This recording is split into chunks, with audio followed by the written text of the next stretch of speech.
Hello, everyone. Hey. Thank you so much for attending the masterclass on launching a retail media network. So we will be very focused today on the on-site piece specifically, website and app. Just because there's only 30 minutes, we're not going to be able to go into the full off-site, in-store funnel, but plenty of very useful data points to go through. Awesome. So I am Beth. I'm head of account management for a particular audience, and I'm also GM of the EMEA region. And this is our wonderful founder and CEO, James Taylor. And here you have a selection of some of our clients, some very ambitious clients, hopefully you'll agree. And as James said, today the idea is to show you what we have learned from working with these clients, and specifically what we've learned from launching retail media networks with them. Of course, every client requires a bit of a different approach, and the important thing is to always bear in mind the customer at the end of the day. But yeah, we'll take lots of learnings. And this is an important concept. We'll probably come back to it a couple of times today. So what we're talking about here is how retailers are playing quite a difficult balancing act when they're working with retail media. So they will, of course, be wanting to make sure that they get the right sponsored ad, sponsored product in front of customers at all times. But they might also be dealing with legacy trade marketing packages. They'll have to look after that. They'll potentially also be dealing with lots of business priorities. You know, maybe wanting to make sure that they're showing own brand products, make sure that they're showing high margin products, newness, aged products. They'll be needing to take care of that.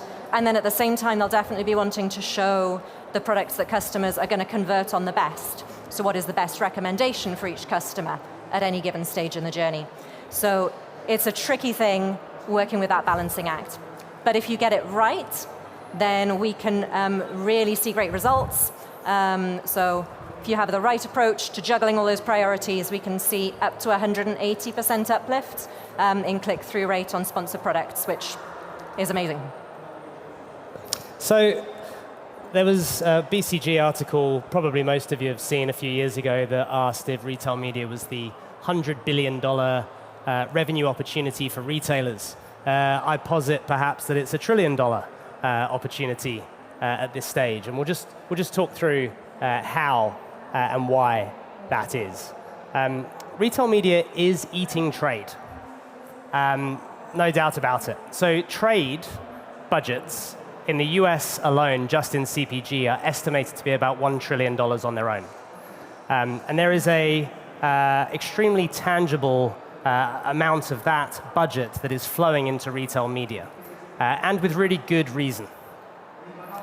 Retail media is transparent. It is hyper-targeted. The data is there on who's clicking, who's purchasing.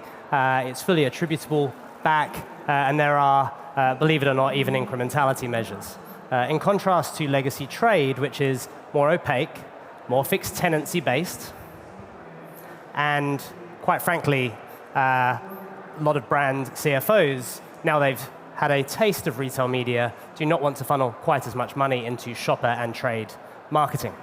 So you can see here that you have the portion of trade that's already flown into retail media.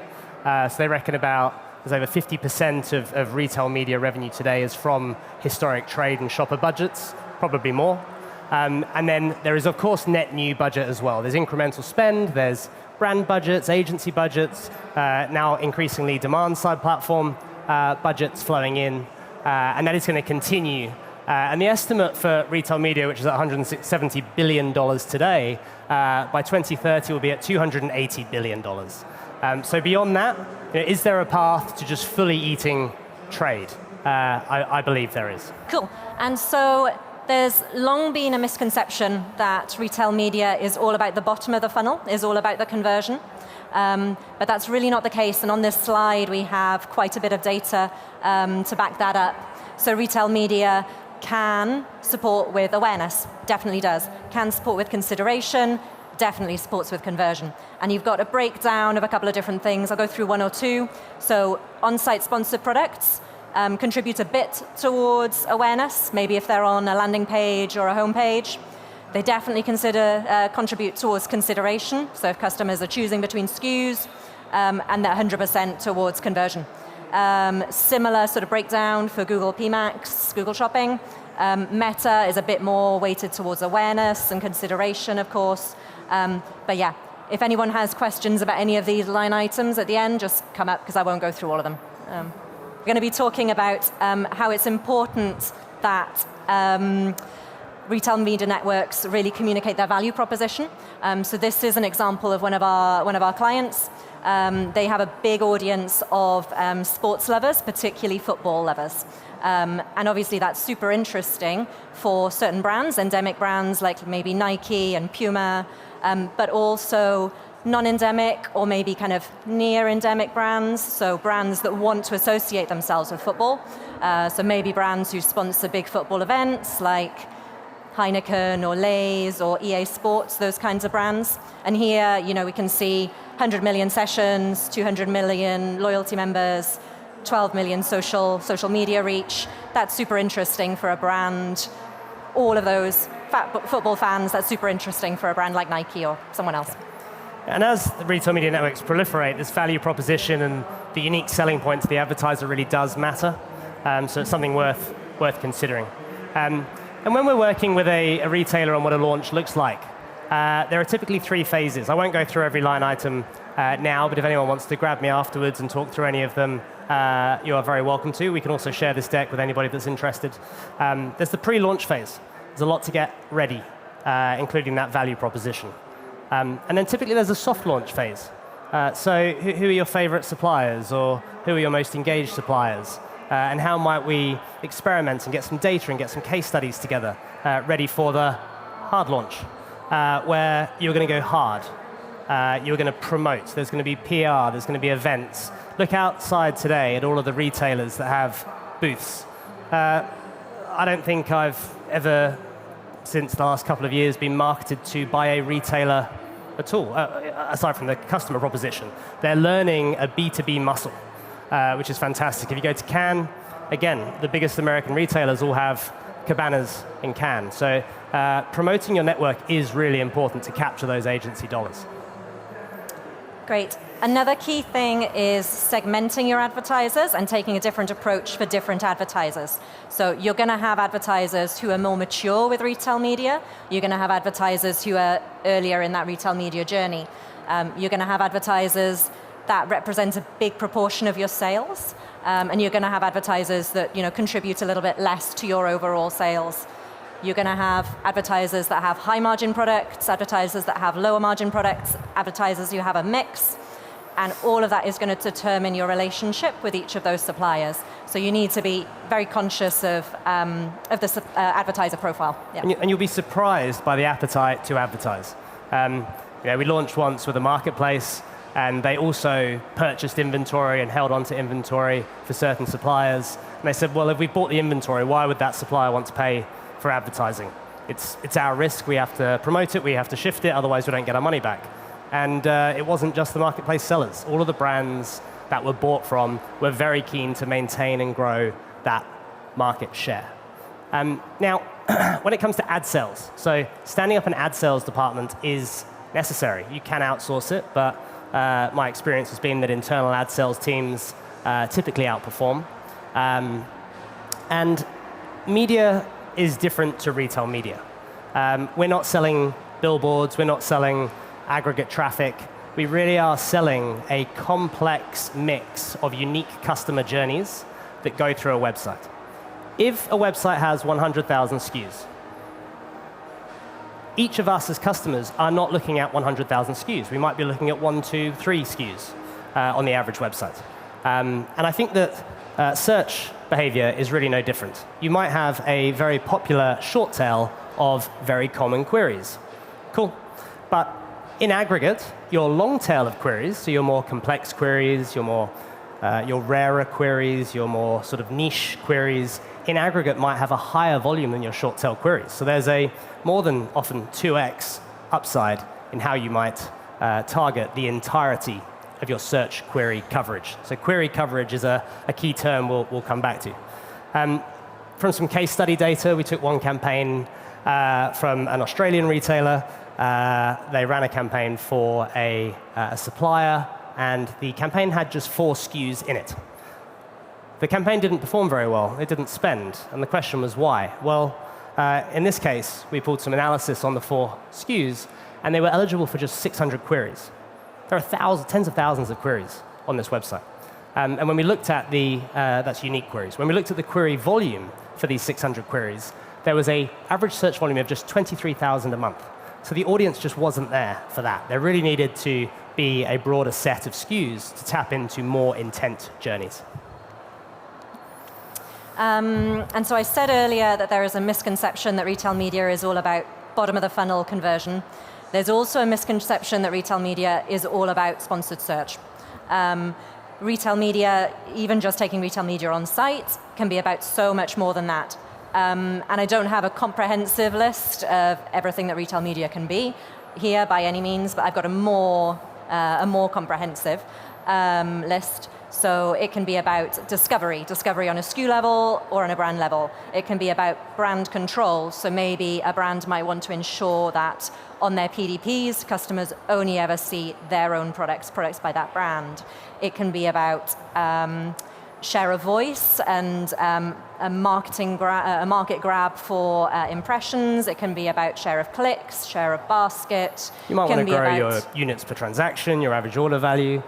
Competitive conquesting may or may not be labeled by that retailer. It might not be enabled in search, but it's absolutely fine to competitive conquesting cross-sells and bundles and complete the look recommendation widgets. So ensuring that you have all of the right technology in place to enable all of these different strategies essentially gives your ad sales team more things to sell. And every touch point is really unique, so we really tap into it. You might be on your landing page personalizing to a customer based on their historic data. If you haven't seen the customer before, you might default back to generic bestsellers. You go into the landing pages and search. We've already talked about the search automation that's possible with an AI or transformer search based. So transformers being the same T in ChatGPT. There are search technologies out there, such as Particular Audience and others, that provide complete automation of products within the search experience. Well, that's critical, especially for that long-tail query coverage without having to manually build those keyword lists. Then you've got personalization on listing pages. The performance is materially better, and we'll jump into some data on that in a moment. Product detail pages, cross-sell, upsell, similar item discovery, out of stock on size depth, on dresses, alternative items. There's so many different strategies that you can employ on a product detail page. Recently viewed items, as well as the rest of the funnel. And just to talk about sponsored products, specifically in recommendations, so not listing pages and not in sponsored search. Fine, in CPG, in grocery, you're building a basket of 20 items for your weekly grocery shop. It makes sense that you spend all your time in search. Search is a huge opportunity in the FMCG, CPG space, granted.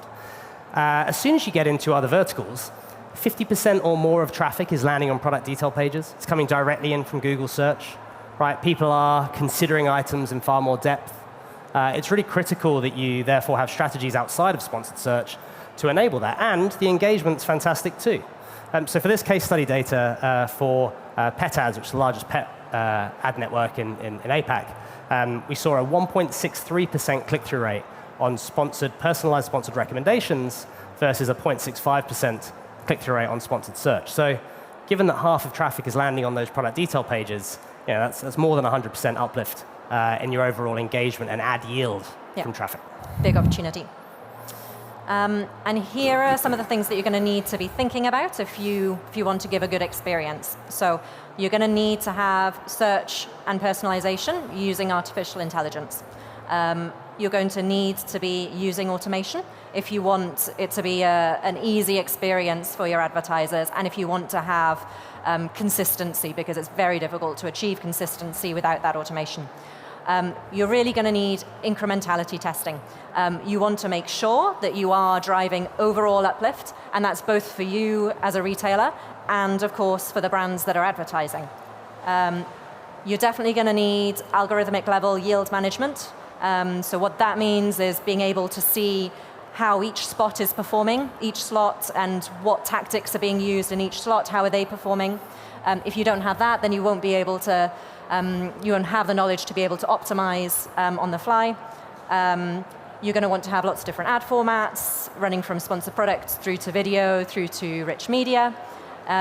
And then something else that is key, you are going to want to have flexible campaign management. So that's different payment methods to payment models. You're going to want fixed, you're going to want cost per mille, cost per click, cost per acquisition. And then ideally, you're also going to want different types of auction. So you're going to want first price and second price auction. And James is going to talk a little more about that in a bit. Cool, and here we have a client story. This client, they sell toys, fairly big name in the UK, and we were running a campaign for Lego. And we saw some good results when we had a display campaign just on the homepage. So we were seeing it was 140% uplift in share of revenue coming from that display campaign during that period. Was a key trading period, November time.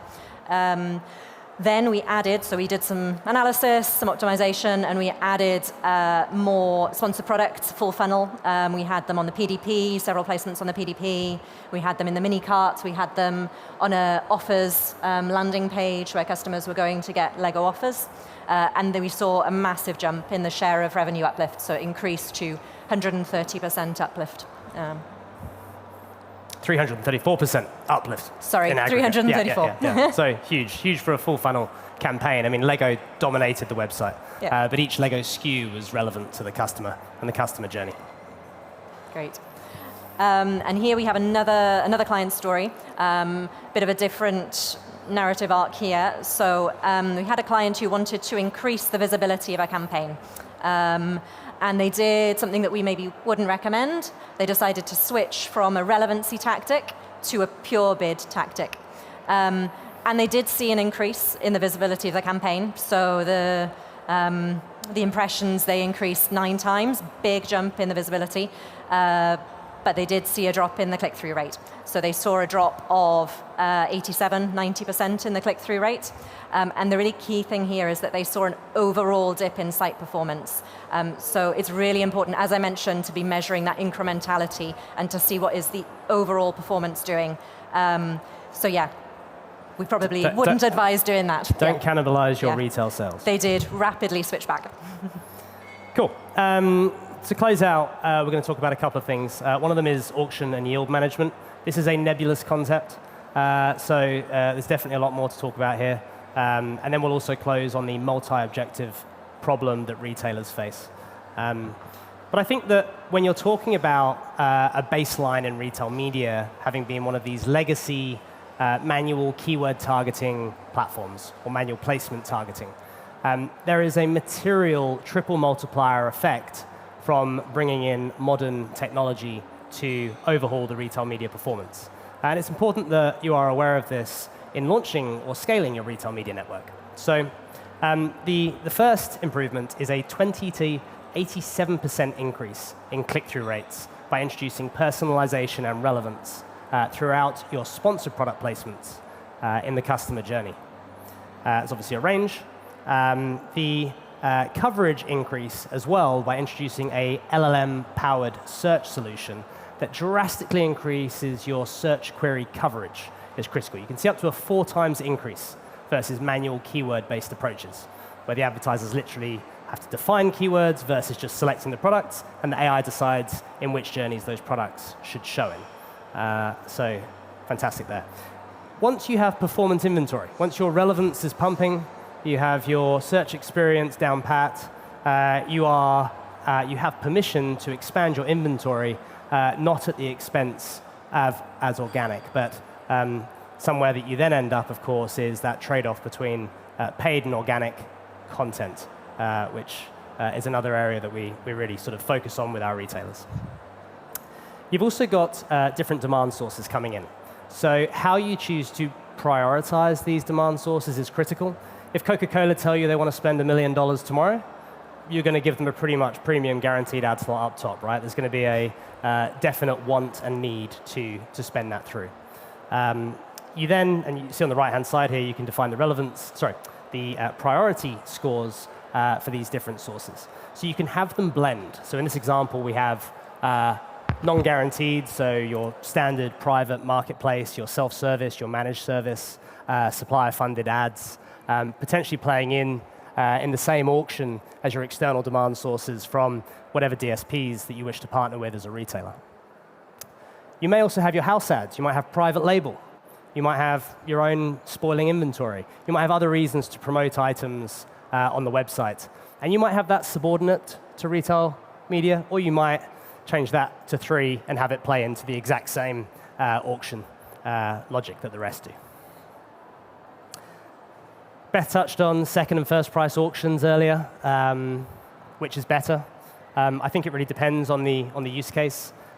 We even will have different settings on different placements around the website, depending on use case. Second price is typically advised in a self-service scenario. Why? Because it is maximal for ROAS and yield for a supplier, and it prevents bid shading. So in a first price auction, if a brand is paying 10 euros cost per click, and they decide to adjust that to 5 euros cost per click, and they see no change in scale or performance, great. They are just pushing you down and identifying where the market is currently at for bids, and they are optimizing themselves. In a managed service setup, which you may launch with, you might not launch with self-service at all, you probably don't want the hassle on your own internal ad ops team of having to manage that bid change or having a sort of target ROAS figure in place. You might just want to absolutely maximize every click or impression with a first price auction. And we can see in this case study data by moving from a second price to a first price auction, you get a 20 to 50% increase in your cost per click, or a 5 to 40% increase in your CPM, which obviously corresponds to a higher spend and yield per click.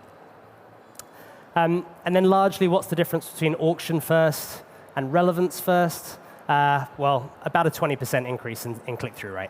So being able to have that ability to change whether you're weighting towards auctions or weighting towards relevance really matters, because actually, even if you're getting a degradation of cost per click, bid, yield, if you're getting 20% more clicks, you might be making more money at the end of the day, and it's a better customer experience. Payloads matter as well. So if you speak to a retail media vendor, there are some legacy vendors that are capped at, say, 8 items in a payload. Well, after you've filtered out for the items that are available in your local store, maybe you've tried to do some sort of awkward re-ranking of those items through some logic that you have on the website, you really don't have much to play with. It really matters that you can expand payloads in different instances. So we can go up to the thousands, and the reason that matters is in this case study data. So when we went from 150 items in a payload to 250 items, we saw a doubling of the share of voice that the brands were able to have on the website. And we saw a 250% increase as we increased that to 350 items. What you will also see, though, is that the click-through rate degraded from 0.72% to 0.59%. So as you open up that long tail of slightly less relevant items that are appearing in more slots, you are going to have a slight degradation in that click-through rate. But as long as you're measuring it and managing it, and you have the configuration capability within your platform, you'll be able to dial that up or down to what you think is acceptable. Supplier and SKU density really matters as well. So we sort of talked about this a little bit earlier in terms of that search coverage of what those 4 items in that campaign were actually eligible to show on. Well, here is another example where, in example 1, 8 suppliers ran campaigns that accounted for just 0.31% of all SKUs in the catalog. In example 2, 1 supplier campaign accounted for 2.83% of SKUs in the catalog. So about 9 times the amount. This really matters, right? The supplier achieved more spend than the next 2 biggest advertisers, and that was income for the retailer. And they drove more sponsored revenue, so attributed sales, than all 8 suppliers together. So you really want to get some sort of minimum viable supplier or SKU density in how you're doing your promotions. Because again, every journey is different. We want to create a different website for every customer that's hyper-relevant and taps into their long-tail journeys. OK, the multi-objective optimization problem is a mouthful. I dread to think what it is in German. But Beth's going to talk a bit to that. Yeah. So I guess, as we said at the beginning, retailers have a difficult balancing act to do. And we've talked through how they can handle it well and how they can really balance those sponsored products, trade products, maybe their own brand, their internal priorities, and organic recommendations. And one last little kind of nugget that we have that really kind of shows how everything comes together, everything that we've talked about can all flow through into this. So I said that people often thought that retail media was only search. People often think that search is only keyword bidding, and it really isn't. So it is possible if you have a good, really kind of good vertical integration to use a gradient boosting within search, within sponsored search.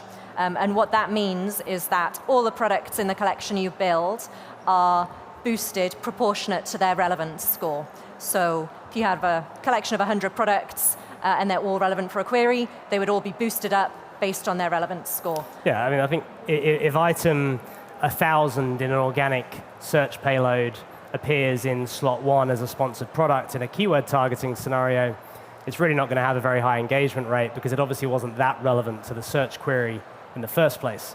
But it might be acceptable to boost that to slot 800. And that, whilst it might sound sort of, well, that's surely on pagination 10, is that really worthwhile? The data says yes. Definitely. Yeah, indeed. So what that does is it massively expands the inventory that you have in sponsored search. And maybe, as James was saying, if something is only boosted up to slot 800, that's not super visible. But if customers filter, then they might well easily be able to see that 800th product. So as James says, we had a client who tested this approach and saw some brilliant results. So an electronic client in the UK, they were boosting 2 brands. One was TCL, one was Bosch. And they saw great results for TCL. It was at the top, so they saw 36% uplift in share of voice, 120% uplift in clicks, 12% uplift in sales. But then even better for the other brand, for Bosch, we were boosting specific SKUs there, which I think they knew were kind of seasonally pretty good SKUs. So we saw double the share of voice. We saw 300% uplift in share of clicks and 130% uplift in share of sales. So really valuable. Materially incremental, and it means that your participation of SKUs in a search payload can go from 3 or 4 slots on that top row to 50, 60, 70% of all search products participating in a CPM or CPC auction, all for incremental gain. So massively opens up participation. There is a caveat. If you have a legacy token-matched keyword search engine, it will not work. There is no concept of relevance. You need vector relevance, ideally sentence transformer, informed, or LLM-powered search to have a true gauge on relevance to the customer. OK, we are just within time. Thank you so much for coming and seeing us at the end of the conference. Please grab us after for any questions or shoot us an email, text message, LinkedIn request. Nice to see you. Cheers. Lovely to see you all. Thank you. Thank you.